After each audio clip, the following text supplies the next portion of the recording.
যারা ভালো মানের ডাক্তার হতে চান তাদের উদ্দেশ্যে আজকে একটি বিষয় জানাবো যে হোমিওপ্যাথিকের দুটা বিষয় আছে, একটা হলো ম্যাট্রিমেডিকা আর একটা হলো অর্গানন।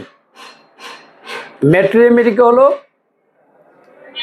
আপনার মেডিসিন, মেডিসিন সম্পর্কে জানলে কোন রোগে কোন মেডিসিন দিতে হবে এইটা আপনি ম্যাট্রিমেডিকা পড়লে বুঝতে পারবেন। কিন্তু আপনার কাছে যদি অর্গানন না থাকে, মানে নিয়ম কানুন কিভাবে ওষুধটা প্রয়োগ করতে হবে, তাহলে কিন্তু আপনি ভালো মানের ডাক্তার হতে পারবেন না। তার মানে কি, ম্যাট্রিমেডিকা শিখলে হবে না, ওষুধ সম্পর্কে জানলে হবে না, অর্গানন ওষুধের কৌশল সম্পর্কে জানতে হবে যে ওষুধটা আমি কিভাবে ব্যবহার করব। তার মানে কি, অস্ত্র আছে কিন্তু কৌশল জানি না, কিন্তু কৌশল জানা আছে কিন্তু মেডিসিন সম্পর্কে অজ্ঞ, মানে অস্ত্র নাই, তাহলে কিন্তু হবে না। তার মানে কি, অস্ত্র থাকলে হবে না, কৌশলও জানতে হবে, ট্রেনিংও নিতে হবে। ট্রেনিং আছে কিন্তু অস্ত্র নাই, কিভাবে ব্যবহার করবেন।